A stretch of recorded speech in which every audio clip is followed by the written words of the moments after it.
Bismillahirrahmanirrahim. Assalamualaikum warahmatullahi wabarakatuh. Alhamdulillahi rabbil alamin. Wassalatu wassalamu ala habibina wa sayyidina wa maulana Muhammadinil karim wa ala alihi wa sahbihi ajma'in. Ashhadu an la ilaha illallah wahdahu la syarika lah, wa ashhadu anna habibana wa sayyidana wa taja ru'usina Muhammadan abdullahi wa rasuluh وصفيه من خلقه وحبيبه أدى الأمانة وبلغ الرسالة ونصح الأمة وكشف الله به الغمة.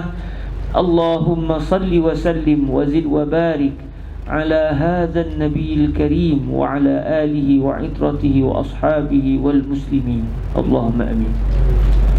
أما بعد, kita mengucapkan kesyukuran kepada Allah Subhanahu Wa Taala. Allah memberikan kepada kita kesempatan waktu untuk terus kita dapat berusaha untuk memahami salah satu cabang penting dalam ilmu Islam, iaitu ilmu usul fiqh. Sehingga kata guru saya Fadilatul Syekh Sayyid bin Shantul Asy-Syafi'i, beliau berpendapat 3 ilmu yang menjadi keutamaan pada zaman hari ini: lughah, usul fiqh dan juga fiqh. Dengan tidak menafikanlah pendapat-pendapat ulama lain yang mengatakan penting ilmu akidah. Semua ilmu penting. Pun begitu, dari segi untuk mengetahui hukum hakam, untuk kita mengetahui selok-belok perbuatan ini halal atau haram, maka semestinya yang paling mula-mula sekali adalah al-lughah al-arabiyah, bahasa Arab. Sebab kita nak mendalami ilmu, kita nak masuk dalam pintu ilmu, mesti dengan bahasa. Nak baca kitab mesti dengan bahasa Arab. Nak faham kelas, tak apalah kelas untuk peringkat awal ni dalam bahasa Melayu, tapi akan datang sahabat-sahabat takkan terus belajar dengan orang Melayu. Datang jauh-jauh takkan nak belajar dengan orang Melayu. Tak datang mesti kalau hanya mata-mata untuk mengaji dengan orang Melayu. Maka kita punya target adalah untuk kita sampai kepada masyayikh terus. Anggap saja kami orang Melayu ini sebagai, orang kata, sebagai wasilah awal sebelum kami serahkan adik-adik kepada para masyayikh. Jadi perlu dengan bahasa Arab. Dengan bahasa Arab kita dapat membaca, dapat mendengar huraian, dan kita juga dapat mentelaah sendiri, dan kita sendiri dapat mengajukan soalan hiwar dengan para masyayikh, yang mana perkara itu akan menambahkan ilmu. Kalau kita nak tahu tentang hukum hakam, semestinya kita kena tahu ibu kepada hukum hakam, iaitu kaedah yang menjadi pegangan para ulama fiqh, iaitu ilmu usul fiqh.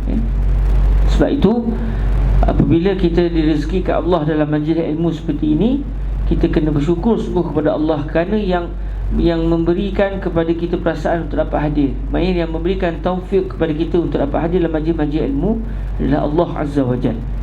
Kalau kita sendiri, bukan dekat kita lah, kalau saya sendiri ikut hati, seronok je nak melepak kat rumah kan, sambil-sambil goyang kaki, sambil-sambil makan cekedis kan.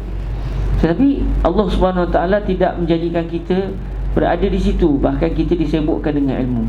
Maka berbahagialah orang yang disibukkan dengan ilmu, kerana kata Imam An-Nawawi radhiyallahu taala anhu dalam matan Minhajut Talibin, selepas beliau mengucapkan puji-pujian kepada Allah Azza wa Jalla, beliau menyatakan, amma ba'd fa innal ishtighala bil ilmi min afdalit ta'at wa aula ma unfiqat fihi nafaisul awqat.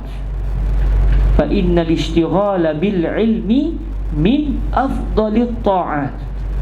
Kita menyibukkan diri dalam menuntut ilmu ini adalah di antara sebaik-baik ketaatan.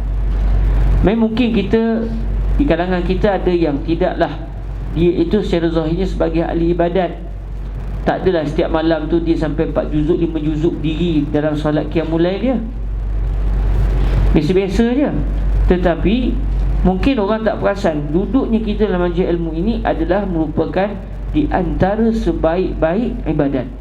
Sampai Imam Nawawi menyebutkan, fa innal ishtighala bil ilm min afdalit ta'at wa aula ma unfiqat fihi nafaisul awqat.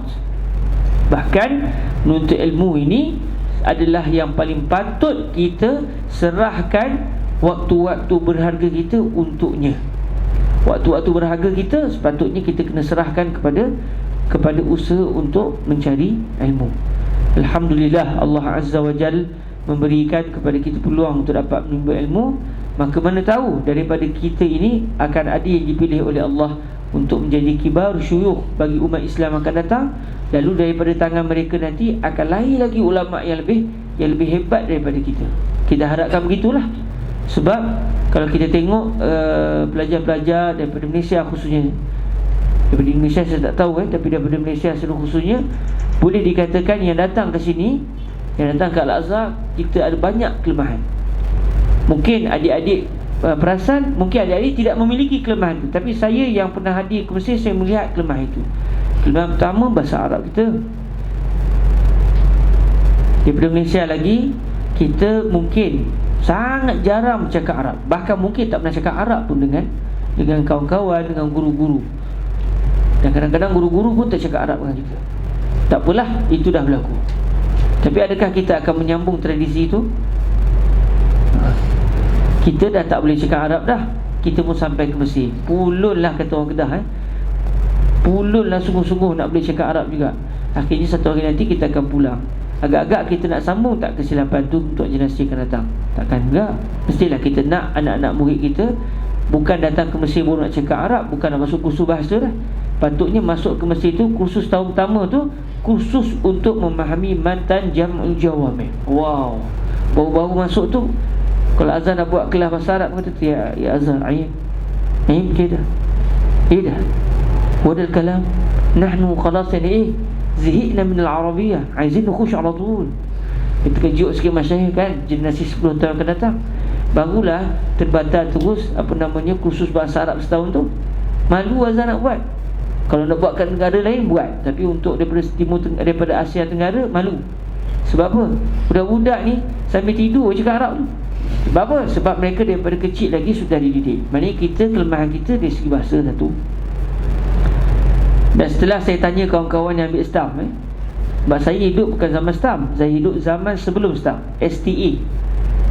M ni hilang Sijil Tinggi Agama Malaysia tu hilang. Bila tanya, hafal Quran tak? Tak. Habis hafal apa? Hafal surah-surah pilihan. Adalah 4 surah hafal kan? 4 surah hanya dia orang alim kan? Maknanya kita dah lemah dari satu sudut. Maknanya kita tidak digasak oleh sistem pendidikan kita di Malaysia, tidak digasak untuk menghafaz Al-Quran. Sedangkan universiti yang kita pilih ni bukan universiti UIA ni. Ni bukan universiti UIA.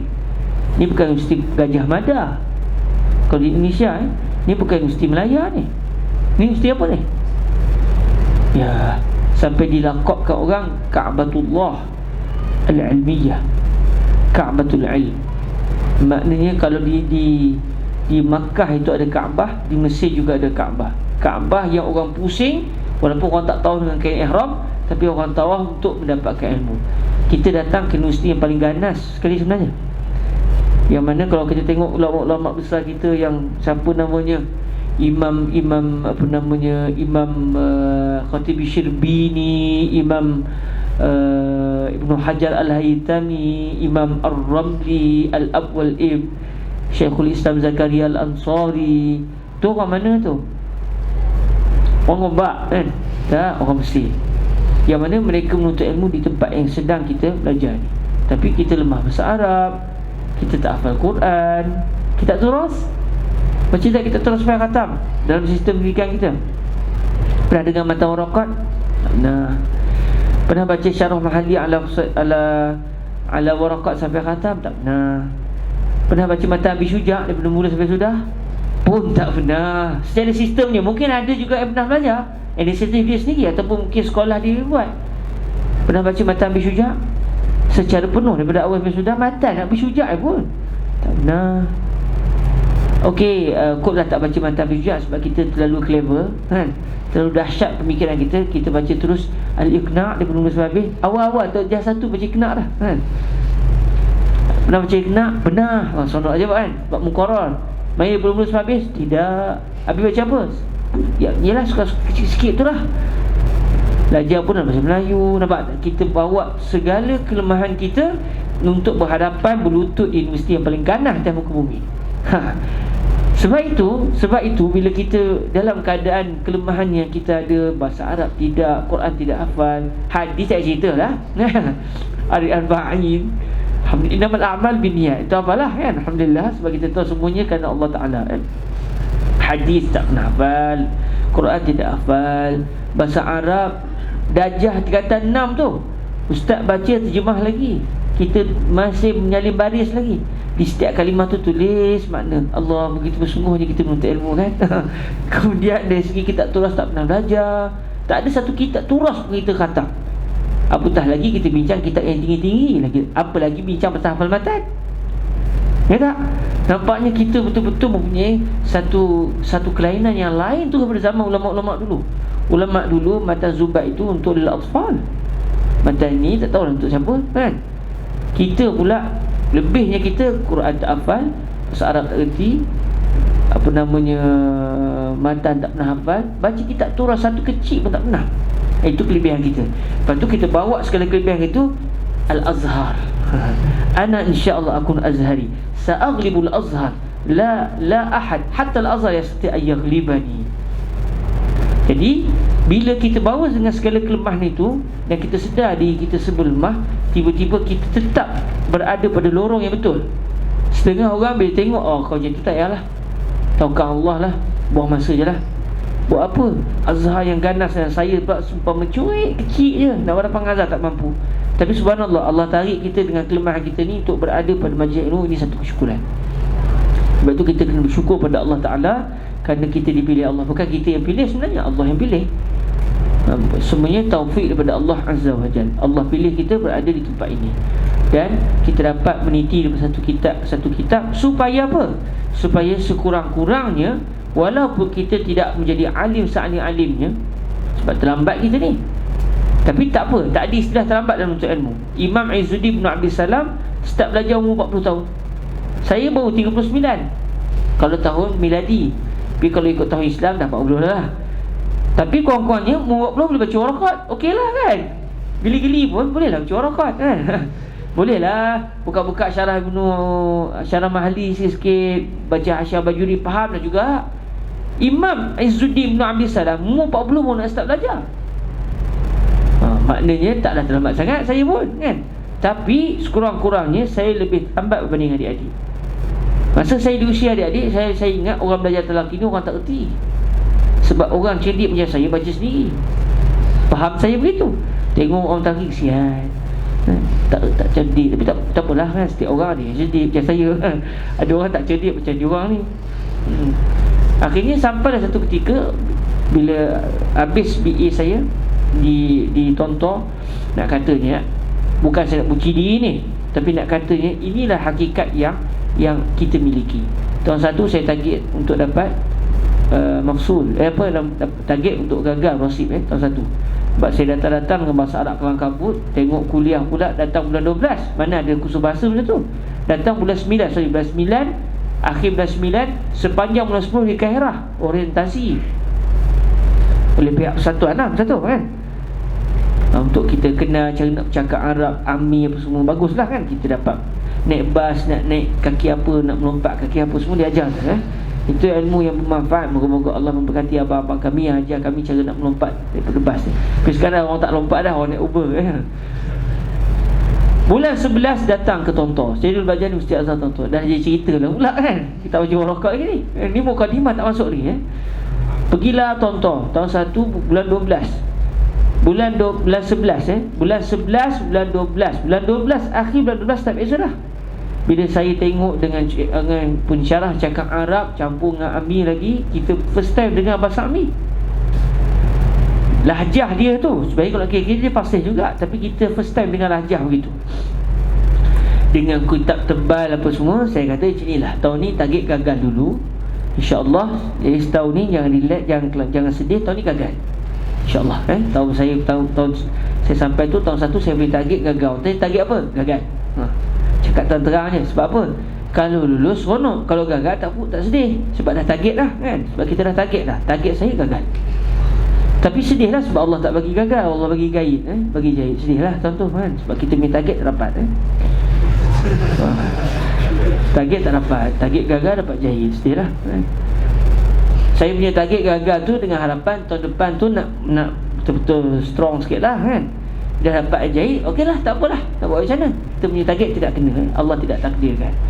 Masuk tahun 2, saya pun dah mula dapat dah bahasa Arab sikit semua. Tak laki ni tak ada benda dah, tak tahulah tak laki ni. Memang saya tak faham tentang laki. Saya bukan daripada pondok, saya daripada Selangor, Darul Ihsan, Sekolah Agama Menengah Rawang. Mungkin ada di kalangan kita di sekolah tu, Sekolah Agama Menengah Rawang. Jadi saya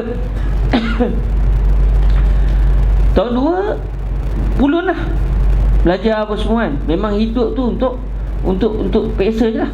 Pergi kuliah. Zaman tu pergi kuliah ni jadi satu kebanggaan Zaman sekarang orang pergi kuliah aib kalau tak pergi kuliah kan. Zaman dulu kalau pergi kuliah budak poyo. Zaman tu nak katanya zaman kita dah banyak berubah Nak kata saya boleh tengok adik-adik saya seronok sangat. Sebab zaman gelap zaman saya tu dah tak ada. Zaman tu kalau pergi kuliah ni, ya Allah, entah pergi kuliah Sekarang kau tak pergi kuliah aib. Entah datang buat apa tak pergi kuliah. Walaupun ada juga mungkin tak pergi kuliah kan, tetapi maknanya satu keaiban kalau tak pergi kuliah. Sekarang, dulu kalau orang pergi kuliah, hui dahsyatnya. Sebab tu kalau pergi kuliah tu dia jumpa budak Melayu adalah 5 orang, 6 orang. Yang lain masih hilang radar. Dekat periksa tu ramai lah. Dan saya ingat lagi satu abang tu dia puji saya, bagus kamu pergi kuliah. Saya punya sakit hati, buat apa puji saya? Puji benda tak betul. Jadi hot saya itu tak kesian abang tu, tapi abang tu seorang yang sabar Dia tak marah saya balik bagus abang tu, kuat tasawuf dia. Saya masa tu yang marah pula. Saya geram sebab kawan-kawan tak pergi kuliah Jadi bila abang tu kata bagus kamu pergi kuliah abang atas saya 2-3 tahun saya lupa dah muka dia, tapi ingat lagi lah dia punya teguran, dia punya pujian dia, dan bagaimana saya hentam dia balik dan dia sabar Saya kata, ada ke orang kata kepada seorang ayah, bagus kamu bagi makan ke anak? Ada tak? Ada tak? Saya berhujah pula tu dengan abang tu, bagus abang tu Dia kata, nanti dia pergi, budak dia kena lempang kat sini Tapi dia tak lepas, alhamdulillah Masa tu dia sebut di kuliah, mungkin tak boleh lepas sebab doktor ada Saya kata, ada tak orang puji budak, seorang ayah bagi makan ke anak? Orang tak puji sebab itu tanggungjawab. Bila saya pergi kuliah ni memang tanggungjawab saya. Berapa nak puji? Pujilah benda yang bukan tanggungjawab asal, tapi saya buat. Pergi kuliah ni satu tanggungjawab. Puji benda tak betul, benda yang sepatut kena buat, memang pujilah, memang itu tanggungjawab.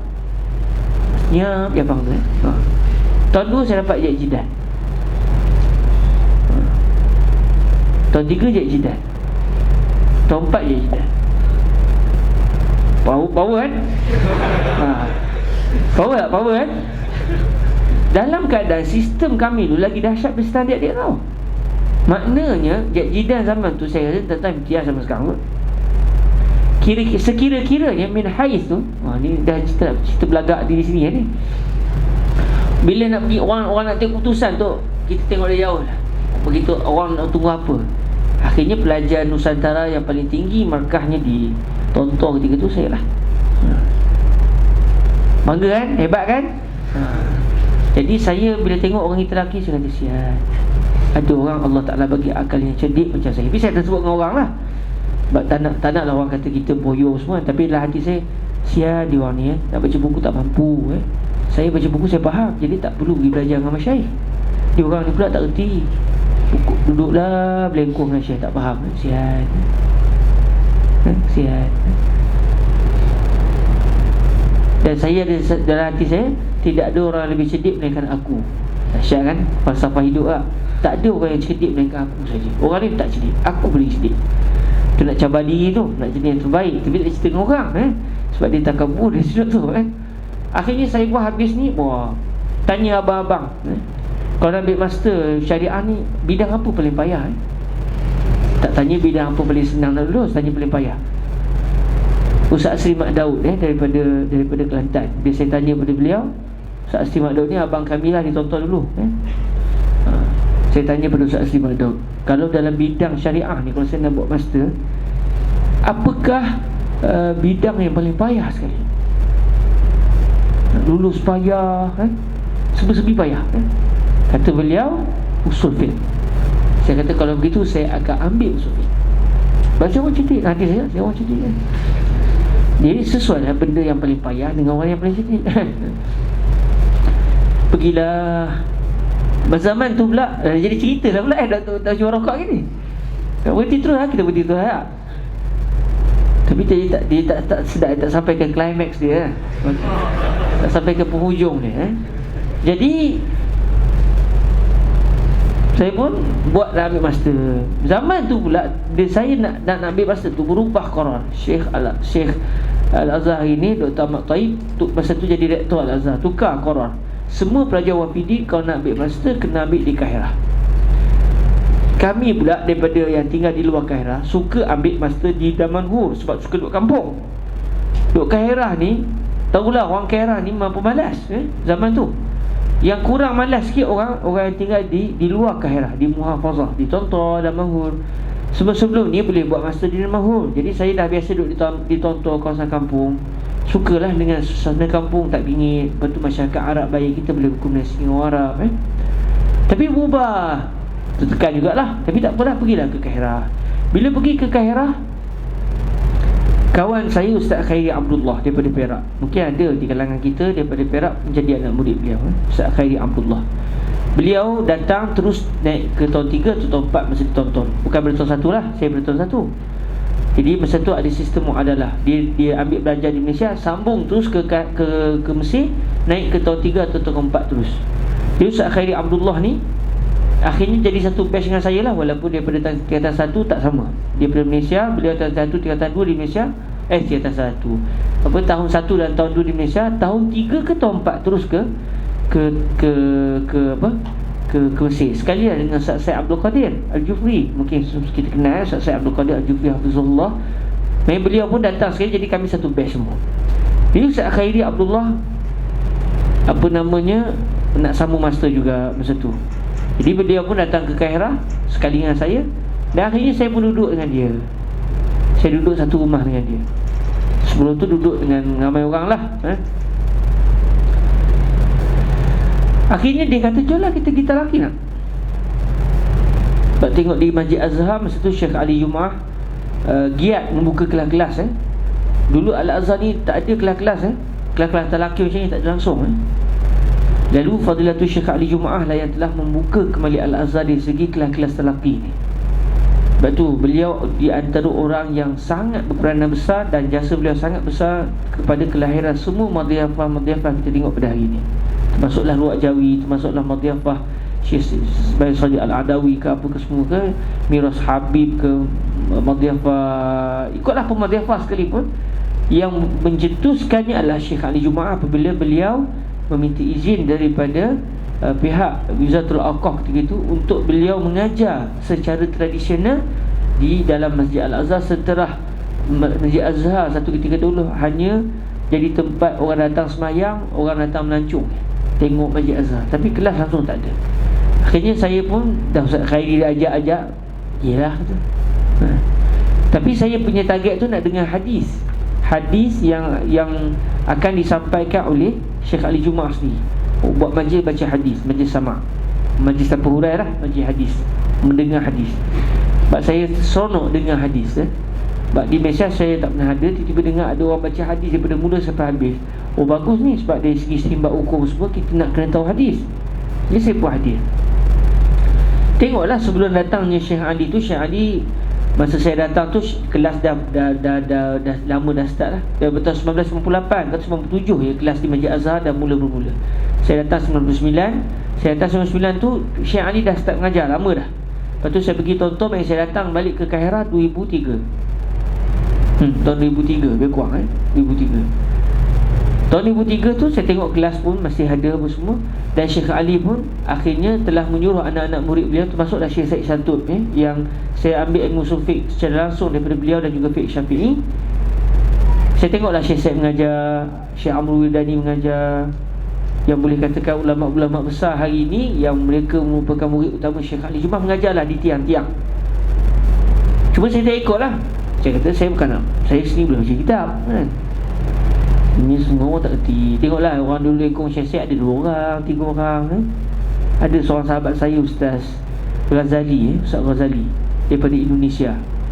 Katanya dia sekarang ni dah jadi orang terkenal di Indonesia beliau daripada Jawa kalau tak silap Ustaz Ghazali Tengok beliau ada, tengoklah orang lain tapi tak ramai lah. Tapi saya memang tak bisa tengok dari jauh lah. Kesian budak terhenti baca kitab. Tapi saya nak dengar hadis tu sebab seronok. Sebab saya nak baca, takut kalau saya baca takut tak terbaca. Jadi kalau ada majlis kita dapat baca. Begitu saya punya target. Akhirnya 2-3 kali datang, tengok kan, duduk kejap. Mula terdidik hati kan. Nak duduk sekejap dah dengar benda dia orang cerita ni. Syekh cerita apa, teruk sangat budak-budak ni segi IQ dia kan. Sampai nak kena duduk dengan Mas Syekh. Biasalah kan, saya kan mendakwa diri saya yang paling cerdik masa tu kan, dalam hati lah. Akhirnya saya duduk. Kelas yang saya duduk adalah kelas Syekh Said Shaltul tahun 2003. Saya duduk, saya dengar. Dan kadang saya sudah dapat JIDan 3 tahun. Maknanya kalau dari segi akademiknya dahsyat dah kan. Dahsyat dah Azhar pula tu kan. Bila saya duduk, saya tak faham. Syekh sebut masa, ingat masa baca kitab Ghayatul Bayan Syarah Matan Zubat Ibn Ruslan, Syekh hurai baca setiap kalimah. Lepas tu kalau ada istilah usul fiqh, Syekh akan hurai. Saya tengah benda Syekh kabur ni, nak tanya malu. Mula saya sedari daripada majlis tu saya sedar, maknanya yang diajar ni bukan benda yang macam saya belajar di universiti. Ini lain ni, ini terlalu dalam ni. Lain yang saya dapat. Peringkat awal tu saya senyap je, saya tak balik tanya sebab saya tak tahu nak tanya apa. Tapi saya banyak tak faham Isu bahasa satu hal lah. Ingatkan dah power bahasa Arab rupanya. Bila guna istilah, bila cakap sikit kan, sikit istilah, saya tak faham Dan saya pernah balik satu hari, saya menangis seorang-seorang dalam perjalanan. Nangis seorang-seorang Bodoh aku rupanya Ingatkan cerdik sangat rupanya bodoh. Daripada situlah saya mula mengikut kelas Fadilatul Syekh Said sampai ke hari ini.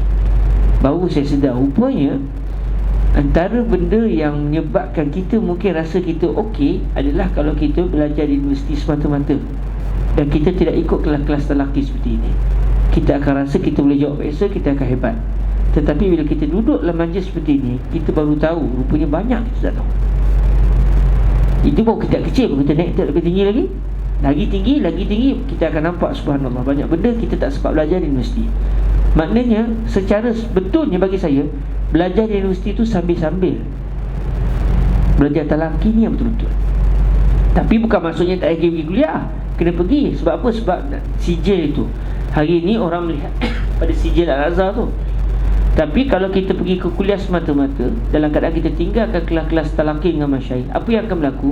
Kita akan membawa sijil palsu. Kita boleh jawab dalam periksa, kebetulan soalan yang kita study keluar, akhirnya kita boleh jawab. Akhirnya orang ingat kita adalah seorang yang cerdik, lalu kita membawa sijil palsu. Dah ada sijil azhar, tengok orang tanya tak jawab, mesti jawab. Tak tahu, goreng Akhirnya kita merosakkan ilmu.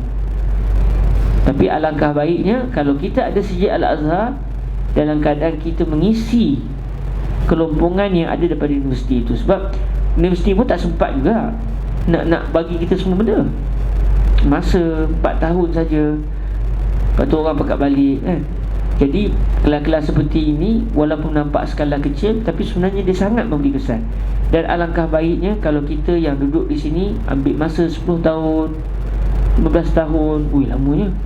Baru janji dengan mak 4 tahun lepas je 4 tahun je nak belajar. Ini 10 tahun terus. Mana dah tahu kok ada yang ada cerita-cerita begitu Sebab syarat menuntut ilmu ni mesti tulu zaman. Tulu zaman tekan 4 tahun 4 tahun tu makan mi goreng boleh lah makan bistro Jadi macam mana? Maknanya kita ambil masa yang panjang. Bayangkan dalam ramai-ramai ni Allah Ta'ala pilih 100 orang. Dan kita ramai-ramai ni Allah pilih 100 orang yang dia akan ada rezeki dapat belajar sampai ke PhD Al-Azhar contohnya. Tapi dia tahu syahadah PhD saja master tu, itu syahadah yang boleh jadi syahadatul zur kalau dia tidak ada pengisian betul-betul. Lalu dia bertalaqi dengan para masyayikh. Akhirnya dia balik bahasa Arab dia selesai dah. Dia dah hafal matan sound sikit-sikit dah. Kita terus dia dah banyak dapat dah. Dia mula mengajar anak murid. Agak-agak anak murid dia daripada hasil tangan dia tu, anak murid macam dia masa mula-mula sampai Mesir. Lainlah 100 orang dia dapat didik berapa ramai anak murid dia yang akan datang ke Mesir. Yang datang ni tak baca dah warakat akan dah warakat khalas Warakat Hafzul Mutun matni Minhajul Talibin fa'ukunna ya jamaah. عايزين نحفظ روضة الطالبين ولا خلاص نحن قرأنا كلها وحفظناها كلها ونحن في Malaysia. Agak-agak anak murid kalau macam tu datang ke Mesir, yang telah dididik dengan baik oleh kita, dia balik nanti agak-agak dia standard kita. Kita datang start warakat, dia datang start Jamul Jawamik terus. Tengok dia pun target masa panjang 10 tahun. Daripada Jamul Jawamik dia turun warakat ke? Tak, dia akan naik lagi. Entah-entah kitab dia punya talaki zaman tu untuk pelajar tahun 1 first warakat. Kita sekali warakat Sufi. Entah-entah adik-adik kita, anak-anak murid kita akan datang. Dia datang tu ruak jauh punya kelas. Boleh saya baca warakat? Oh, saya minta maaf lah, tak ada kelas macam ni. Habis untuk tahun 1 apa dia? Tahun 1 kita punya target untuk 2 tahun baca Jamul Jawamik. Selepas Jamul Jawamik kita akan naik pada Muntakhab Imam Razi. Itu dari segi manhaj. Untuk fiqh pula, okey, fiqh sebab pelajar-pelajar ni dia dah selesai dah, apa namanya, mata Abi Syuja', Iqna' semua selesai dah. Dia naik apa? Terus datang tahun 1 nak baca apa? Nak baca sekurang-kurangnya Mughnil Muhtaj. Otak tu ni benda yang dia belajar semua sini, cuma dia nak naik tinggi lagi. Akhirnya dia khatam kitab apa selepas 10 tahun agak-agak. Tantah Raudhul Talibin habis belajar. Dia pun bina anak murid pula. Agak-agak anak murid dia pula nanti macam mana? Ini cerita. Berlaku atau tidak? Boleh berlaku bila kita start dulu. Kalau kita start dulu, semua tu akan jadi mizan hasanat kita, insya-Allah. Walaupun kita lah yang paling low sekali, tapi kita lah bercetusnya, kan? Okey lah, kalau aku tak cetus, kau tak jadi bini, kan? Tapi maknanya kita start dulu. Tapi kalau kita pun terus juga dengan lenggang-lenggok ngangkung kita, kan, akhirnya budak yang datang 10 tahun pun nak cara pun tidak boleh start warakat juga. Maksudnya ruak jawi akan terus sungguh lah, kan? Memang warakat lah sampai bila-bila warakat je. Imam Haramain pun senyum je bila budak ni nak baca kitab tinggi sikit ni, kan? Maknanya kita kena usaha, sebab kita bawa kelemahan kita. Tapi Alhamdulillah Allah sedarkan kita bahawa kita lemah. Dan saya syukur dari sudut, walaupun saya dengki adik-adik sebenarnya. Adik-adik baca warakat masa tahun 1, saya baca warakat setelah saya habis masa 4 tahun. Saya mula baca syarah warakat ketika saya di tahun 5 di Mesir. Baru nak faham apa itu warakat. Adik-adik dah baca sekarang, ketika 5 tahun akan datang, adik-adik dah lain daripada saya, akan berbeza. Kalaulah masa 10 tahun, 15 tahun adik-adik ambil masa, semestinya sekarang, tahap saya sekarang dengan tahap adik-adik 10 tahun akan datang lain. Sebab ilmu tidak akan meningkat. Sebab apa? Sebab manusia itu kalau disusun dengan baik, dia akan lebih baik. Sebab apa kita nak begitu? Sebab bila kita ada jumlah tenaga ulama sampai di kampung tu, yang jual sayur pun alim, sambil-sambil jual sayur, apa, ngulang matan, buat apa tu? Ni ngulang apa? Ngulang Minhajul Talibin. Yang beli pun, awak daripada mana? Saya belajar mana? Belajar siswa. Matan das apa? Minhaj juga. Sama-sama Minhaj. Okey, saya sambil beli tu, tasmih, kan? Kalau berlaku begitu, agak-agak masyarakat kita ni dia jadi macam mana agak-agak, dia nak ke bergaduh-gaduh ni. Tak sempat lah dia gaduh apa Minhaj Talibin, tak sempat apa lagi. Nak ulang lagi, dah hafal di Quran lagi ni. Agak-agak sembahyang tarawih macam mana masa tu? Tak ada lah, baca pelan-pelan, semua nak ulang Quran ni.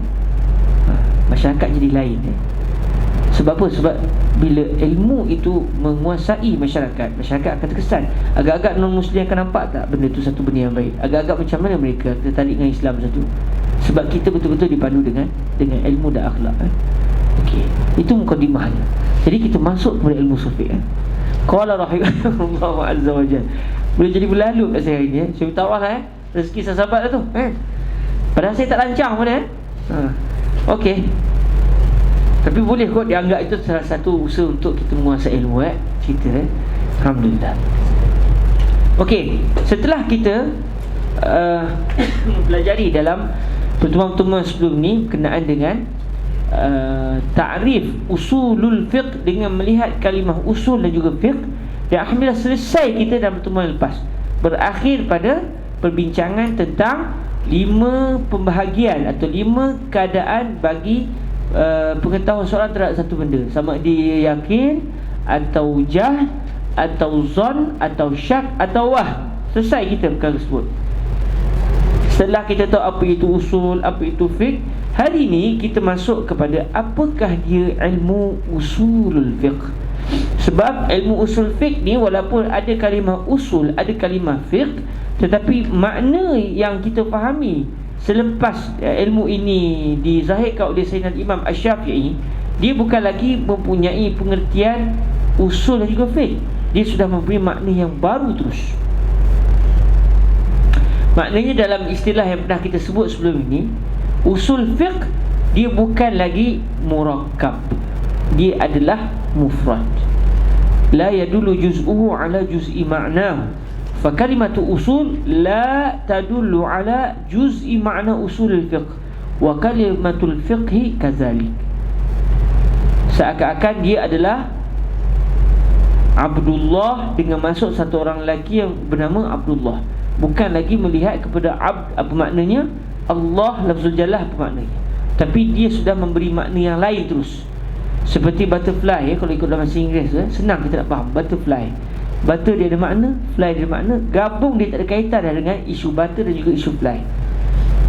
Okey, maka begitu juga usul fiqh, apabila dia sudah dianggap ataupun dia merupakan nama bagi ilmu tertentu, dia sudah tidak lagi berkaitan dengan usul dan juga fiqh. Habis kita bincang semua ni buang masa ke? Tak. Saya nak belajar ilmu usul fiqh, ya bincang usul apa, fiqh apa ni, masa saya terbuang ke? Tidak.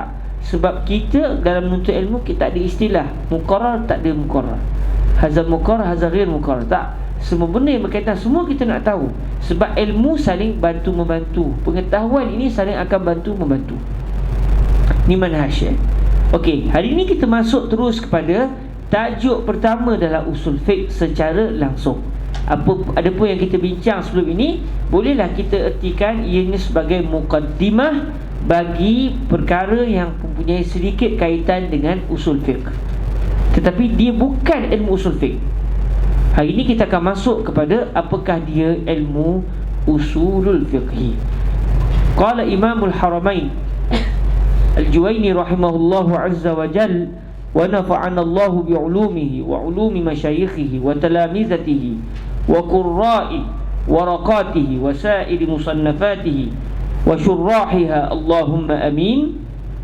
Qala rahimahullahu azza wa jal, wa usulul fiqhi turukuhu ala sabilil ijmal wa kayfiyatul istidlal biha wa ma yatba'u dhalik.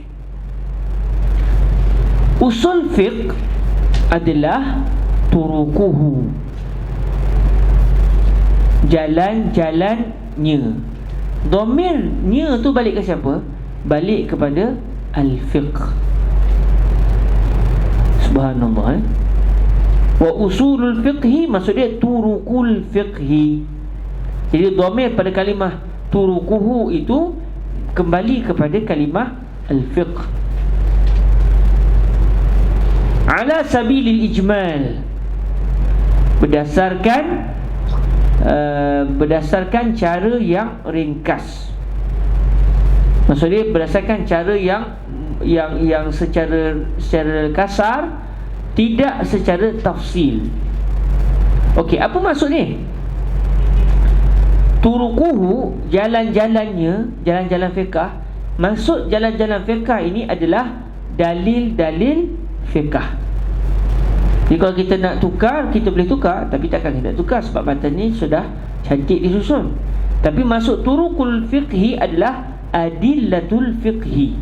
Sebab dengan sebab dalil lah kita boleh sampai kepada fiqh.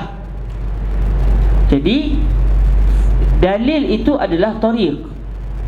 Wad dalilu huwal mursyidu ila al-matlub. Dalil adalah yang menunjuk arah kepada benda yang diinginkan. Maka jalan nak sampai kepada benda yang diinginkan itu adalah kita mengikut dalil.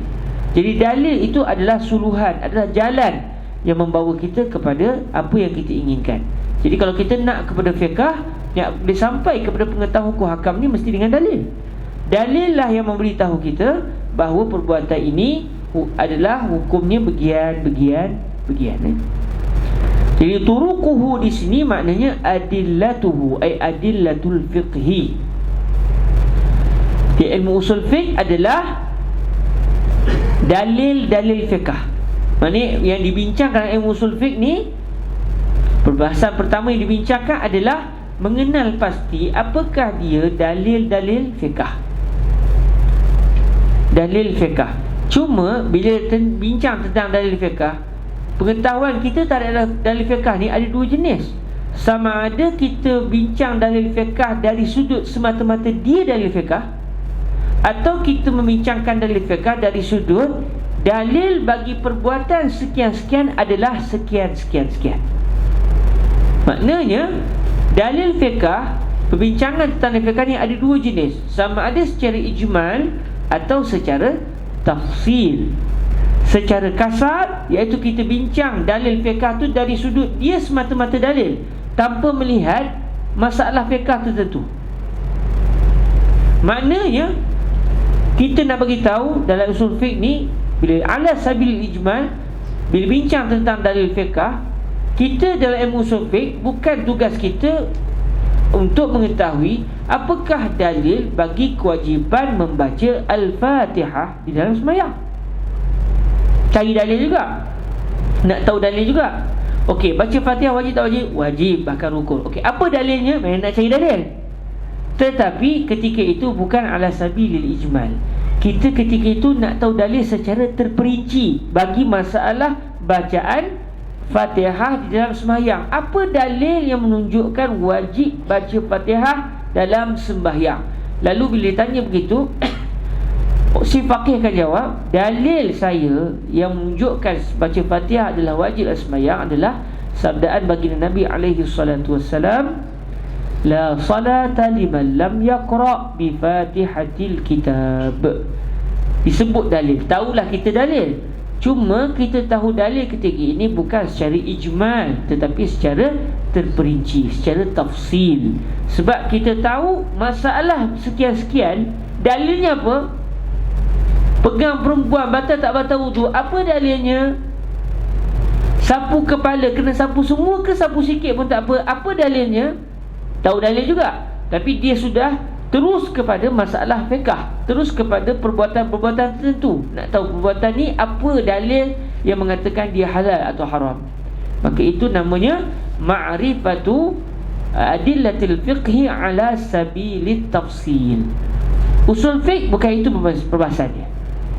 Nak tahu dalil secara tafsil, itu adalah perbahasan fiqh. Lepas tu dalam usul fiqh tak bincang batal tak batal, apa dalilnya, tak bincang. Tapi bincang apa? Apakah dia dalil yang diiktibar untuk istinbat hukum. Bincang terus tentang dalil, bukan bincang apakah dalil bagi perbuatan sekian-sekian. Maka bila kita nak bincang dalil dari sudut adakah ia dalil atau tidak, diiktibar atau tidak dari segi syariat untuk istinbat hukum, maka itu yang dinamakan sebagai ala sabilil ijmal. Sebab tu usul fiqh adalah ilmu untuk mengenal pasti apakah dia dalil yang muktabar, yang boleh dijadikan sebagai dalil oleh si mujtahid, oleh si faqih. Satu orang faqih, dia mimpi jumpa Nabi SAW. Nabi minta si faqih tadi untuk membaca satu ayat tertentu daripada Al-Quran dan hendaklah dijadikan sebagai wirid lepas sembahyang. Contoh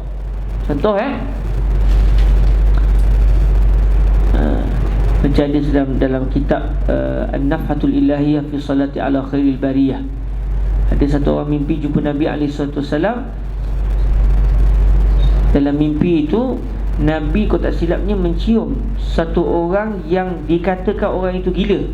Orang ingat dia gila, tapi dalam mimpi itu, yang bermimpi itu orang alim, dia melihat Rasulullah SAW cium ataupun peluk lagi tadi. Terkejut dia ni orang gila, kenapa Nabi sayang sangat? Lalu mimpi itu dia tanya kepada Nabi, apa dia ni gila Rasulullah, kenapa sampai anda cium dia begitu? Nabi kata, sebenarnya dia ini selepas dia sembahyang, dia akan membaca ayat laqad ja'akum rasulun min anfusikum azizun 'alaihi ma 'anittum harisun 'alaikum bil mu'minina raufur rahim, sampai habis, dan dia akan berselawat kepadaku. Lalu kerana itu aku sayang betul dengan dia. Maksudnya tahulah dia ni bukan orang gila punya. Gila pada pandangan manusia. Okey. Maknanya, katakan yang mimpi tadi seorang faqih, dia pun kata sebenarnya kita sunat membaca ayat ini lepas sembahyang, kerana saya bermimpi jumpa Nabi malam tadi. Contoh bahawa Nabi memuji ada salah seorang di kalangan kita yang dia lepas sembahyang dia baca ayat ni. Maka ini menunjukkan sunat kita baca ayat ini. Apa dalilnya? Mimpi. Soalan, adakah mimpi menjadi dalil syarak? Adakah mimpi menjadi dalil syarak? Tak. Siapa yang kata tak tu? Ilmu usul fiqh. Sebab ilmu usul fiqh bincang mimpi boleh jadi dalil tak? Atau tak boleh?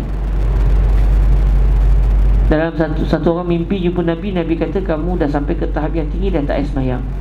Dia kata saya kena taat kepada Nabi, ati'ullah wa ati'ur rasul wa ulil amri minkum. Dan saya mimpi jumpa Nabi. Man ra'ani fil manami faqad ra'ani fa inna syaitana la yatamassal bi.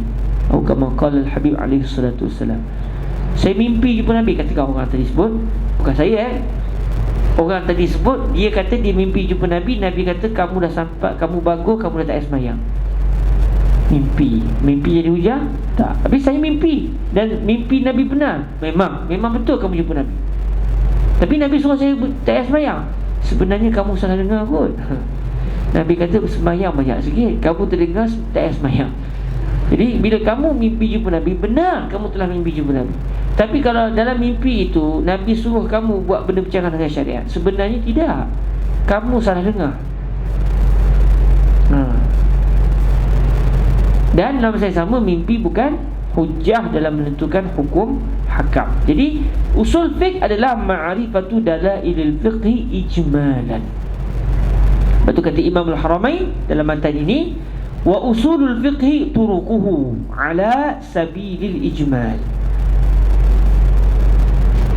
Satu orang dia kata, para ulama, syekh saya buat begini-begini, maka ini menunjukkan benda ni adalah haram. Sebab syekh kata tak boleh, syekh saya tak bagi. Maka usul fiqh kata, syekh kamu tu dalil? Syekh kamu sampai tahap ijtihad ke? Tak sampai.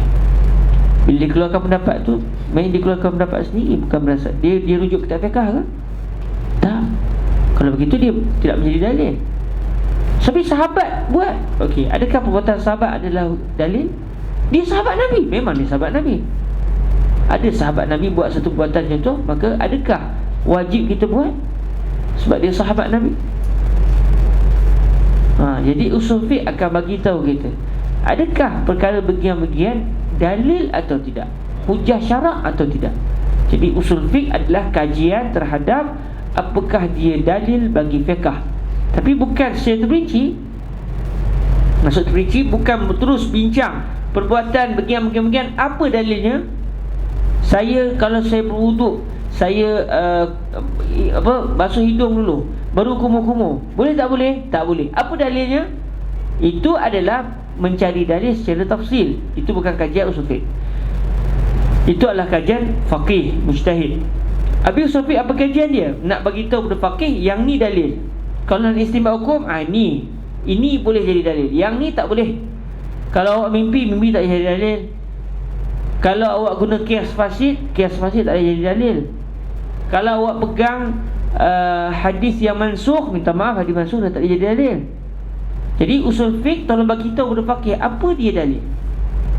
Akhirnya faqih pun menggunakan dalil sebut dengan ilmu-ilmu yang lain untuk diistinbat hukum daripada dalil tersebut. Itu satu. Turuquhu ala sabilil ijmal wa kaifiyatul istidlal biha. Maksudnya usul fiqh juga selain daripada mengajar kita, memberitahu kita apakah dia dalil, usul fiqh juga berperanan untuk mengajar kita kaifiyatul istidlal biha, ay bi turuqil fiqhi, ay bi adillatil fiqhi. Ajar kita cara nak guna, cara nak istidlal, cara nak menggunakan dalil-dalil tersebut. Jadi istidlal sini bukan talabud dalil, walaupun kita dalam atas ni wal istidlalu talabud dalil. Istidlal ketika ni bukan maksud talabud dalil, bukan kaifiyatu talabid dalil, bukan, tapi kaifiyatu istifhamid dalil, kaifiyatu fahmid dalil, kaifiyatu isti'malid dalil. Istidlal sini maksudnya istikhdam, istinbat. Usul fiqh ajar kita cara nak guna dalil. Maknanya usul fiqh kajiannya, yang pertama kenal pasti apakah dia dalil. Yang kedua, mengajar kita cara istidlal, cara untuk kita mengambil hukum daripada dalil tersebut. Kaifiyatul istidlali biha. Biha itu dhamir itu kembali kepada turuquhu. Maksud dia kembali kepada turukul fiqhi. Usul fiqh ajar cara nak menggunakan dalil-dalil yang telah kita kenal pasti tadi. Yang mula kenal apa dia dalil, dah tahu yang ni dalil. Kalau Al-Quran bertemu dengan ijma', nak pegang mana satu? Cara nak guna macam mana? Contoh dalam hadis yang sahih, Nabi bagi tahu, kalau pencuri kali pertama mencuri, potong tangan kanan. Kalau mencuri kali kedua, potong kaki kiri. Kali ketiga mencuri, potong tangan kiri. Mencuri kali keempat, potong kaki kiri. Mencuri kali lima, hadis sahih kata apa? Bunuh pencuri tu. Hadis sahih, nak amal tiba-tiba ijma' mengatakan tidak boleh jatuhkan hukuman bunuh kepada pencuri walau apa keadaan sekali. Kalau mencuri kali kelima tidak boleh dibunuh. Ijma' bercanggah dengan hadis sahih. Ya, secara zahirnya bercanggah. Habis nak buat macam mana? Kaifiyatu al-istidlal biha, cara nak guna dalil macam mana kalau bertemu. Jadi usul fiqh akan ajar. Sebab tu dalam usul fiqh ada satu bab namanya babu at-ta'arud wa tarjih. Bab bincang tentang pertembungan dalil dan cara kita nak memilih mana satu dalil kita nak pegang. Jadi usul fiqh peranan dia begitu. Kena pasti apakah dia dalil, kemudian cara nak guna dalil. Wa ma yatba'u zalik. Usul fiqh juga membincangkan apa sahaja yatba' yang mengikut zalik, ay yatba' zalik di sini maksud dia kaifiyah al-istidlal bituruqil fiqhi. Maksud wa ma yatba'u zalikal amr, wa ma yatba'u zalik ay zalika syai' wa ma huwa syai', yani kaifiyatul istidlal biha. Jadi usul fiqh selain daripada mengajar apakah dia dalil, mengenal pasti apa dia dalil, mengajar kita tentang cara nak guna dalil, usul fiqh ada bincang yang ketiga. Apa dia? Satu benda yang mengikut cara nak guna dalil. Apa dia? Akan disebut lepas ni. Apa benda tu? Apa benda yang berkaitan dengan cara nak guna dalil? Akan disebut selepas ni. Okey? Jadi saya tak sebut sekarang lah, saya sebut lepas ni. Wa ma'na qawlina, Imam Al-Haramain nak menjelaskan apakah maksud ta'rif usul fiqh yang beliau datangkan tadi. Wa ma'na qawlina kaifiyatul istidlal biha. Maksud ucapan kami qawlina, maksudnya qawlina jamaah ulama usul fiqh. Bukan qawlina maksudnya nak mengatakan saya ni orang hebat Yang tulis buku ni siapa? Imam Haramain. Ramai ke? Seorang je. Ni dita'zim. Wa hadza dari ala kibrihi wa adam tawaddu'i. Taqillah dari Imam Al-Haramain. Mush Imam Gombak Asti wala Imam Kelantan. Wa Imam Al-Haramain, yani Imam Makkah wal Madinah. Bal hunaka man qala huwa laysa Imam Al-Haramain faqat bal Imam Al-Masyriq wal Maghrib. Mush Imam fi Gombak Asti wala Selanjung wala Aceh. La, dah imam dunia wa ma fiha. Jadi nanti dulu wa makna qaulina, sebab pengarang ni seorang. Bila sebut ni nahnu, dia bila yang sebut tu seorang tapi dia guna kalimah jamak, maksud dia apa? Ta'zim. Sebab tu kalau ada orang kata Allah Ta'ala ni ramai, sebab digunakan kalimah wa idh qulna, ketika kami. Memang ramai lah. Paling sikit apa? 3. Maksudnya ada 3 Tuhan lah. Itu yang dipegang oleh sebagian orang. Tuhan ada 3 sebab digunakan jamak. Jamak akal jam'i salas. Tuhan ada 3. Kalau 2, wa idh qulna, bila kami tu boleh jadi 2. Maafkan saya, qulna boleh jadi 2. Sekurang-kurangnya 2 lah. Seorang ni tak jadi 2, tak jadi jamak. Kita jawab balik dalam bahasa Arab, nahnu kadang-kadang bukan untuk menunjukkan yang bercakap ramai, tetapi untuk ta'zim, nak mengatakan yang bercakap tu orang yang mulia, zat yang mulia. Adakah Imam Haramein nak beritahu saya ni yang paling lekeh, saya orang hebat Secara adatnya bukan itu sikap ulama. Jadi apa maksud beliau? Bahawa makna qaulina, makna qaulina nahnu al-mutakhassisun fi ilmi usul fiqh, fi ta'rif usul fiqh.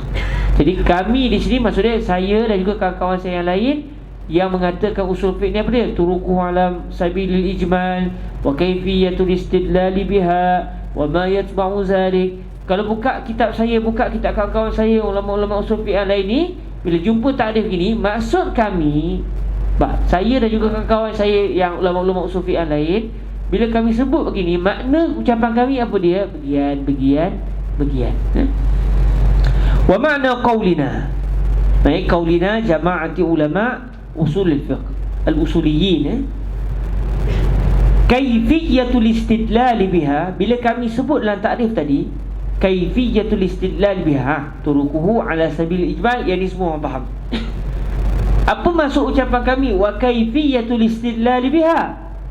Kata Imam Haramain, maksudnya adalah tartibul adillati fit taqdimi wat ta'khir, susunan dalil dari sudut mana yang didahulukan, mana yang dikemudiankan.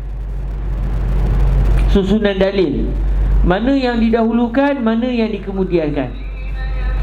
Maknanya, kalau kamu menjumpai dalil-dalil yang diiktibar oleh syarak, tetapi bertembung, mana dalil yang kamu kena utamakan, mana yang kamu kena pegang, mana yang kamu tak perlu pegang, mana yang kamu nak dahulukan, mana yang kamu nak kemudiankan.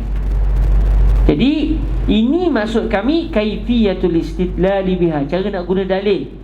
Kalau kamu dah tahu dalil, bila kamu tengok dalil yang dua-duanya muktabar, contoh macam tadi, ijma' muktabar, hadis sahih muktabar, dalil dari segi istinbat hukum, tiba-tiba bertembung, nak pegang hadis Nabi atau nak pegang ijma'? Usul fiqh akan beritahu kena pegang ijma'. Tapi hadis Nabi ni macam mana? Ada makna lain, sebab hadis sahih, ada makna lain, atau mungkin telah mansukh. Segala kemungkinan yang lain lah. Cuma dalam isu ni hadis tak mansukh. Hadis ni maksudnya Nabi nak bagi ancaman, tahdid, bukan untuk suruh buat betul pun. Nabi dia kata, bunuhlah orang macam ni. Kalau macam ni, you panggil elok hati. Tangan dah tak ada, kaki dah tak ada, mencuri juga. La haula wala quwwata illa billah. Dia curi macam mana tu? Tapi mencuri sudah, berjaya mencuri tu. Dia naik rumah orang macam mana? Dengan dia mengangkat-angkat. Baik, ini jahat suruh. Orang begini layak untuk dibunuh sepatutnya. Tapi ijma' mengatakan tidak boleh dibunuh. Maksudnya Nabi nak ancam orang macam ni, kira-kira sepatut boleh kena bunuh lah. Kalau tidak, kerana ada dalil lain yang tak bagi bunuh, bolehlah dibunuh sepatutnya. Maksudnya Nabi nak ancam orang ni, supaya tak sepatutnya kamu dah sampai tangan pun kudung, kaki pun kudung, mencuri pula tu. Teruk sangat kan? Maknanya ada makna lain. Kalau berlaku pertemuan yang tak dipegang itu, ada makna lain. Kena carilah kalau kita nak tengok apa maknanya. Sama ada mungkin dah mansukh dan sebagainya. Jadi usul fiqh akan ajar, kalau dalil bertembung, kita nak buat macam mana. Wa ma yatba'u zalik. Apa pula maksud ucapan kami wa ma yatba'u zalik? Sebab dalam ta'dil disebut wa kaifiyatul istidlal biha wa ma yatba'u zalik. Usul fiqh juga bincang benda yang ketiga. Apa dia? Bincang tentang satu perkara yang mengikut, yang berkait dengan cara menggunakan dalil. Apa dia? Maksud kami wa ma yatba'u zalik min ahkamil mujtahidi. Segala benda yang dibincangkan yang ianya termasuk di dalam hukum hakam bagi para mujtahid. Siapa mujtahid? Apa syarat-syarat seorang mujtahid? Mujtahid ni dia boleh tak keluarkan pendapat kalau bercanggah dengan ijma'?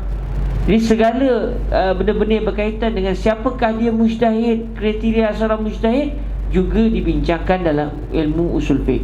Sebab hanya mujtahid saja yang boleh istinbat hukum, yang boleh istidlal.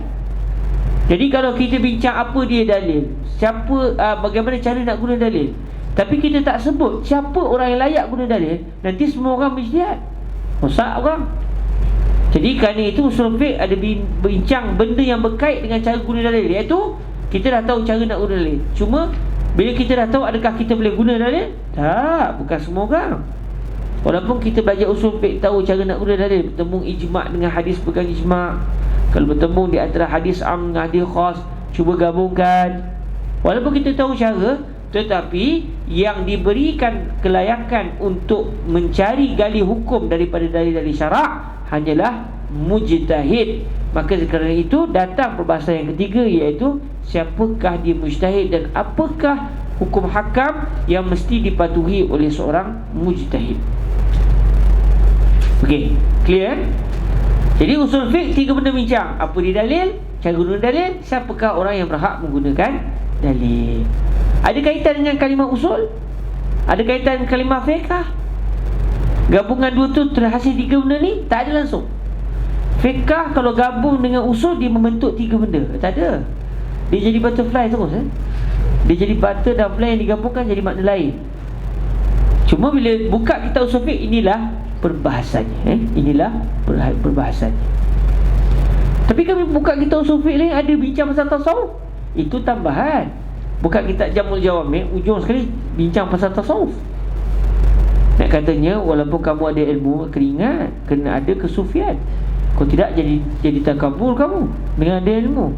Jadi kena ada pakaian seorang ulama tu, dia kena dididik, dia kena ditarbiah oleh guru murabbi. Yang guru murabbi pun ditarbiah oleh guru murabbi dengan sanad bersama sampai pada Nabi. Jadi barakah itu akan menyebabkan dia kalau ada ilmu sekalipun, dia tawaduk, dia tidak akan terpedaya dengan syaitan. Dia akan hidup sebagai seorang yang taat, takut kepada Allah, sayang kepada baginda Nabi. Sebab ilmu itu kalau tanpa dengan tasawuf, dia boleh menyebabkan orang tu jadi takabur. Fa'alimun bi'ilmihi lam ya'malan mu'azzabun min qabli ubadil wasan. Jadi ilmu bahaya kalau semata-mata ilmu. Iblis tak ada ilmu kan? Ada, tapi dia tak ada tasawuf. Kalau dia ada tasawuf, dia akan taat kepada Allah. Siapalah saya berbanding dengan Nabi Adam? Kalau dia ada tasawuf lah, tapi dia tak belajar tasawuf. Kalau dia dengar gini pun dia tak nak belajar juga kan, tasawuf. Maknanya, habis dalam Jawami' tu kata Jawami' kita usul fiqh, kenapa belakang tu ada? Itu bukan perbahasan usul fiqh, itu tambahan daripada Imam As-Subki untuk melengkapkan kepribadian seseorang penuntut ilmu. Itu je. Dia bukan ilmu usul fiqh. Usul fiqh 3 benda je. Apa dia dalil, cara guna dalil, siapakah orang yang berhak menggunakan dalil. Qala rahimahullahu azza wa jal, wa min abwabi usulil fiqhi aqsamul kalam wal amru wal nahyi wal am wal khas wal mujmal wal mubayyan wal zahir wal muawwal wal af'al wal nasikh wal mansukh wal ijma' wal akhbar wal qiyas wal hazr wal ibahah wa tartibul adillah wa sifatul mufti wal mustafti wa ahkamul mujtahidi. Sekarang Imamul Haramain menyatakan kepada kita, ini dia punya fihris kitab beliau. Apa benda yang beliau akan bincang dalam tajuk usul fiqh ni? Apa bab-babnya? Apa dia punya isi kandungan kitab ini? Kata Imamul Haramain, wa min abwabi usulil fiqh. Dalam sebagian nuskhah, wa abwabu usulil fiqh tanpa kalimah min. Lepas tu siapa tengok kitab ni, ada dalam min tu dalam kurungan. Nombor 2, ma bainal ma'kusain saqit min ba' wa jim. Maksudnya apa yang ada dalam kurungan ni, itu kalimah min, tak ada pada nuskhah ba' dan nuskhah jim. Ni yang saya gunalah. Jadi ada 2 nuskhah daripada nuskhah-nuskhah Waraqat yang saya jadikan sebagai bantuan dalam menyalin kitab Waraqat ini, tak ada kalimah min. Dan kalau kita buka dalam syarah Mahali ala matan Waraqat pun, beliau menguraikan dengan berpandukan nuskhah yang berbunyi wa abwabu usulil fiqh. Namun kebanyakan nuskah waraqat yang saya jumpai adalah wa min abwabi usulil fiqh. Dan memanglah kalau tengok saya makna pun bukan semua bab-bab usul fiqh ada disebut sini. Jadi yang kita bincangkan ini adalah sebahagian. Maknanya janganlah berpada dengan kita waraqat je. Sebab kita waraqat bukan cerita semua benda usul fiqh, sebahagian je. Jadi Imam Ramli setakat nak beritahu, ambil dulu setakat ni waraqat, tapi lepas ni naik lagi, belajar lagi. Tak ada tepi ya dalam ilmu. Jadi jangan berhenti sekadar dalam kitab waraqat je. Sebab yang dibincangkan ini bukan jami' abwab usul fiqh, wa innama huwa min abwabi usulil fiqh ya. Jadi di antara bab-bab di antara tajuk-tajuk besar dalam ilmu usul fiqh ni adalah aqsamul kalam, pembahagian al-kalam. Ucapan ni terbahagi kepada apa? Akan dibincangkan dalam tajuk yang akan kita jumpa minggu depan insya-Allah. Begitu siap-siap dah, tak baca dah bab yang pertama tu. Kita tengok fihris hari ni. Kita akan bincang dalam aqsamul kalam, pembahagian ucapan. Kita akan jumpalah kalam ni ada macam mana cara pembahagian kalam. Dan dalam tajuk aqsamul kalam ni, perkara utama yang akan dibincangkan oleh ulama usul fiqh adalah isu al-haqiqah dan juga al-majaz. Sebab kita akan jumpa dalam kalam-kalam syarak akan perbahasan haqiqah dan juga majaz. Bila kita jumpakan satu kalimah, boleh ada dua makna, haqiqah pun ya, majaz pun boleh. Kita nak pegang yang mana satu, haqiqah ke majaz? Akan dibincangkan dalam perbahasan usul fiqh. Tak boleh kita pegang majaz kalau kita boleh fahami secara haqiqah, tapi tak boleh faham dengan haqiqah.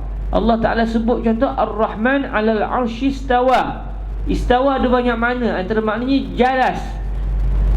Maksudnya kalau saya faham berdasarkan makna ni, maksud dia ada kerusi, Allah duduk atas kerusi. Maksudnya ada dua zat, satu zat Allah, satu zat kerusi. Yang di atas Allah, bawah Allah kerusi. Betul? Zai kan? Kif kan? Mustahil. Maknanya bertempat terus kan? Kerusi tu besar mana tak tahu kan? Yang penting Allah di atas kerusi tu. Maksudnya kalau kita duduk bawah kerusi tu, kita bawah Allah. Weh, ya betul. Astaghfirullahalazim kan? Mustahil. Maka ketika itu maknanya istawa dengan maksud jalas. Tak betul. Maksudnya ada qarinah yang menunjukkan kena pegang, tak boleh pegang makna haqiqah, kena pegang makna majaz. Maknanya istawa ni ada makna lain, istaula ke apa benda ke, itu berdasarkan perbahasan ilmu akidah lah.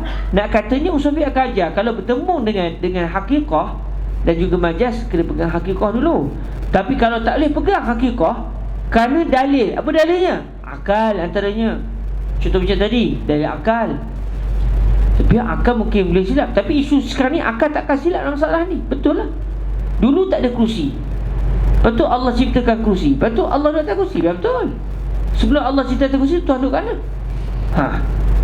Sebelum ada kerusi, sebelum langit, sebelum bumi, tak ada benda pun. Ada hanya Allah. Di mana Allah?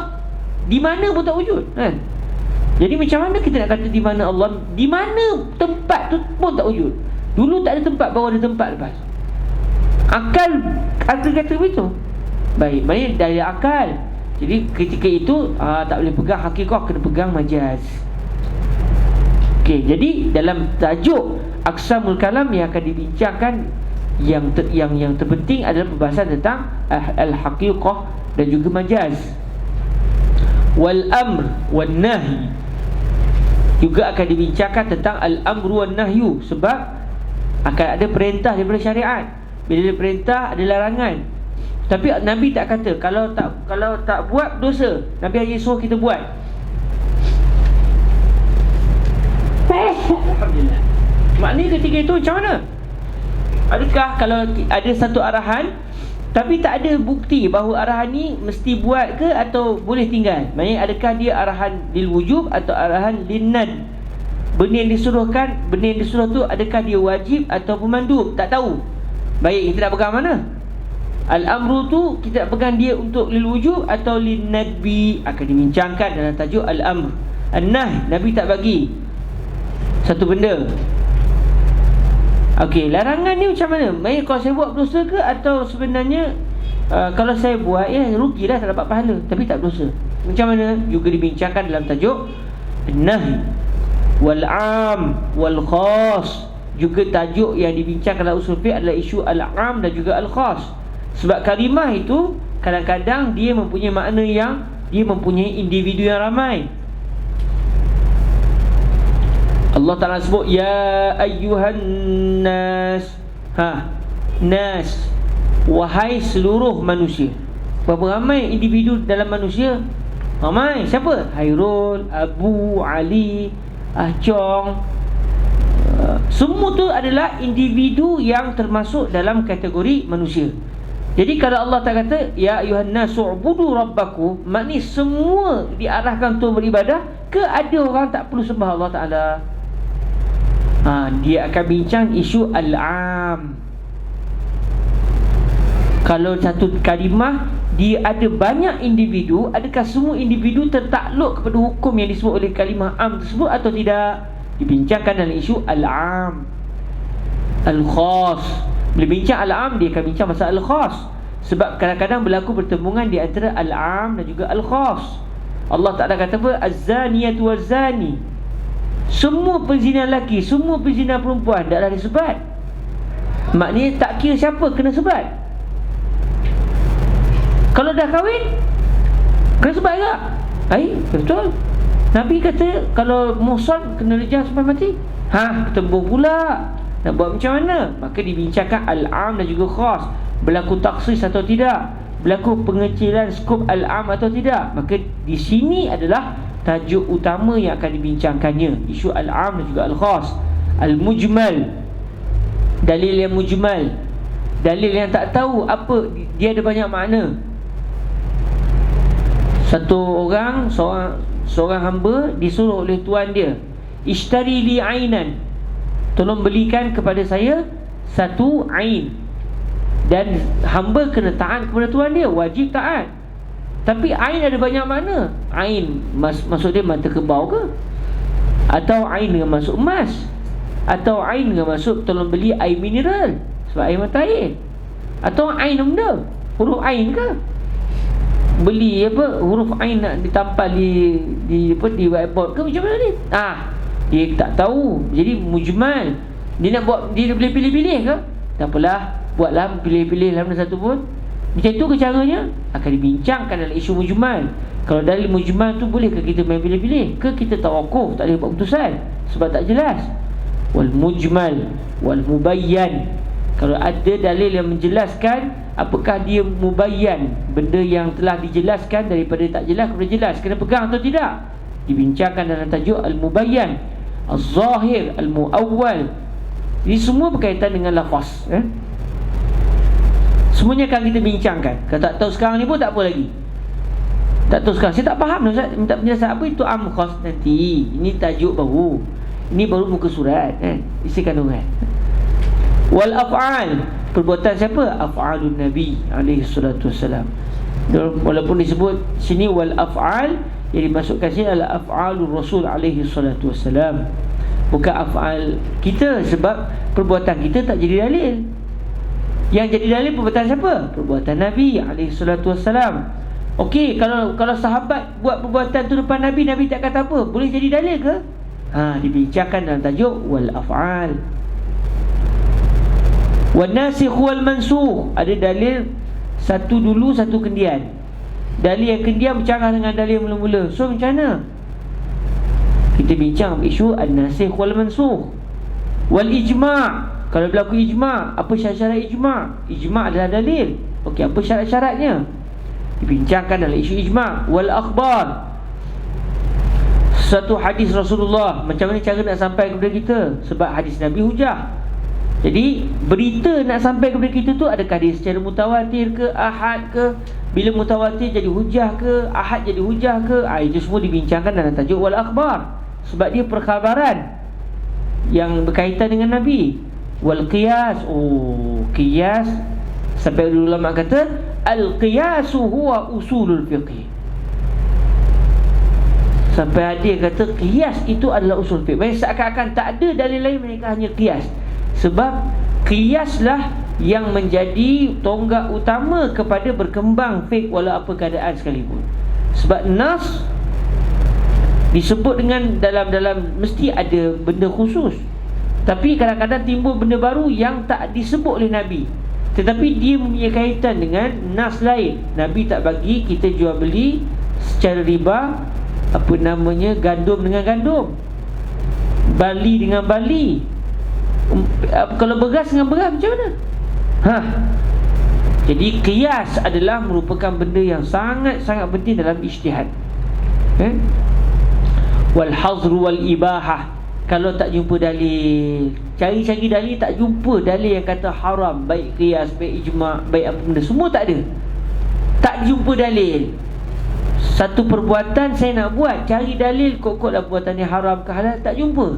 Sekarang saya nak boleh buat ke tak boleh buat, dalil tak jumpa ni. Contoh, apa hukum pakai tanjak putera menjulang tanjak sekian-sekian lah. Apa saja tanjak kan sekarang ni kebangkitan Melayu kan. Okey, tapi jangan salah faham Okey, isu tanjak contoh, adakah Nabi pakai tanjak? Tak pakai. Ada hadis Nabi kata la talbisut tanjak fa innahu yuaddi ilal kibr. Ada? Tak ada. Quran sebut pun tak ada. Sekarang ni saya nak pakai, tak pakai ni. Sekarang tak ada dalil. Si fakir tanya si fakir, dalil ni Syekh? Tak ada. Habis jenis ni boleh pakai tak boleh pakai? Dalil tak ada. Kalau ada dalil selesai, kita boleh keluarkan hukum, kata si fakir. Sekarang dalil tak ada, nak buat macam mana? Maka akan timbul isu al-hazru wal ibahah. Kalau tak ada dalil, kita nak pegang benda ni halal ke haram. Dibincangkan isu al-hazru wal ibahah. Wa tartibul adillah, kalau ada dalil tapi bertembung, nak buat macam mana, nak mana dulu mana kemudian. Semua dalil dah tahu dah. Dah tahu dah apa itu al-amru wan nahyu wal am, semua dah tahu dah ni. Kalau bertembung, yang ni cakap lain, yang ni cakap lain, dan memang banyak sangat-sangat Sekali Nabi semayang duduk, minta para sahabat yang boleh berdiri, semua semayang duduk. Rawahul Bukhari. Tiba-tiba ada hadis yang menceritakan bahawa Nabi semayang duduk, para sahabat semayang berdiri. Bertembung. Sekarang ni kita nak pegang mana satu ni? Baik, akan dibincangkan isu tartibul adillah, bagaimana susunan dalil. Sebab memang usul fiqh, selain daripada mengenal pasti apa dia dalil, dan kita dah tengok contoh-contoh dari dalil tadi, diajarkan juga cara nak menggunakan dalil kalau bertembung. Maka dibincangkan isu tartibul adillah, iaitu isu kalau dalil bertembung, macam mana kita nak buat. Bukan kita lah, bagaimana mujtahid nak buat. Wasifatul mufti wal mustafti, siapakah dia mufti, siapakah dia mustafti. Sebab bukan semua orang boleh turun ambil ukur dari Al-Quran. Mesti ada yang tak sampai, macam kita. Jadi kena tanya faqih. Maka dibincangkan siapakah dia orang yang boleh bagi fatwa, iaitu boleh berijtihad. Siapakah pula orang yang tidak boleh berijtihad, tapi dia kena tanya orang yang boleh berijtihad, iaitu mufti dan mustafti. Iaitu sama dengan juga mujtahid dengan muqallid. Mufti, mujtahid, mustafti maknanya muqallid. Akan dibincangkan apa dia ciri-ciri seorang mufti, apa dia ciri-ciri seorang mustafti yang minta fatwa. Boleh tak mujtahid pegang pendapat mujtahid lain, dia malas nak berijtihad. Bab ni timbul satu masalah. Orang tanya, Syekh, kita punya pendapat apa? Allah, tak sempat nak kaji lah pula kan. Ya, nanti pun kawan ajak. Kawan ni pun mujtahid. Syekh, kita mujtahid kan? Apa pendapat kita bab ni? Anda bagi anda benda ni haram. Entah pula macam mana? Kawan tanya, anda tak sempat lah. Tak apalah, anda pegang entah punya lah. Tak apalah, anda pegang pendapat entah. Kalau salah dapat pahala satu, kalau betul dapat dua kan. Boleh ke mujtahid pegang pendapat mujtahid lain? Dibincangkan dalam isu sifatul mufti wal mustafti wa ahkamul mujtahidin. Dah bincang siapakah dia mujtahid, apa dia hukum hakam yang berkait dengan mujtahid, apa dia punya syarat-syarat seorang mujtahid. Jadi bila kita tengok min abwab usul fiqh ni, kita nampak dah ada bab bincang tentang apakah dia dalil, ada bab bincang tentang cara nak guna dalil, ada bab bincang siapakah orang yang mempunyai hak untuk menggunakan dalil. Maka inilah semuanya yang dinamakan sebagai usulul fiqh. Walhamdulillahi rabbil alamin. Okey, mata menafal kan? Usulul fiqh turuquhu ala sabilil ijmal wa kayfiyatul istidlal biha wa ma yatba'u zalik wa ma'na qawlina kayfiyatul istidlal biha tartibul adillati fit taqdimi wat ta'khir wa ma yatba'u zalika min ahkamil mujtahidin wa min abwabi usulil fiqh aqsamul kalam wal amru wan nahyu wal 'am wal khass wal mujmal wal mubayyan wal zahir wal muawwal wal af'al wan nasikh wal mansukh wal ijma' wal akhbar wal qiyas wal hazr wal ibahah wa tartibul adillah wa sifatul mufti wal mustafti wa ahkamul mujtahidin. فأما أقسام الكلام فسأتكلم عن هذا الموضوع في اللقاء الآتي. Itu tak nasab mata warakat Okey, wallahu taala a'la wa a'lam. Semoga diberkati Allah. Kita tangguhkan majlis kita dengan berselawat. Sebelum tu ada siapa nak tanya soalan? Nah, ada siapa nak tak jelas, nak minta penjelasan? Hari ini tajuk kita tak susah hanya berkenalan apakah dia ilmu usul fiqh. Saya tak faham apa itu majaz. Nantilah kita baru baca dia punya tajuk baru, belum masuk perbahasan dia. Okey. Clear semua Okey, kalau begitu kita tangguhkan dengan berselawat ke atas junjungan mulia Nabi Muhammad sallallahu alaihi wa alihi wasallam. Allahumma salli afdala salatin ala as'adi makhluqatika sayyidina wa ala alihi wa sahbihi wa sallim adada ma'lumatika wa midada kalimatika kullama zakaraka dzakiruna wa ghafala an zikrihil ghafiluna. Allahumma salli afdala salatin ala as'adi makhluqatika sayyidina Muhammad wa ala alihi wa sahbihi wa sallim adada ma'lumatika wa midada kalimatika kullama zakaraka zakiruna wa ghafala an zikrihil ghafiluna. Allahumma salli afdala salatin ala makhluqatika sayyidina Muhammad wa ala alihi wa sahbihi wa sallim adada ma'lumatika wa midada kalimatika kullama zakaraka dzakiruna wa ghafala an zikrihil ghafilun. Subhanakallahumma bihamdik asyhadu an la ilaha illa anta astaghfiruka wa atubu ilaik. Bismillahirrahmanirrahim. Wal 'asr innal insana lafi khusr illa alladhina amanu wa 'amilus salihat wa tawasaw bil haqq wa tawasaw bis sabr. Wassalamu alaikum warahmatullahi wabarakatuh.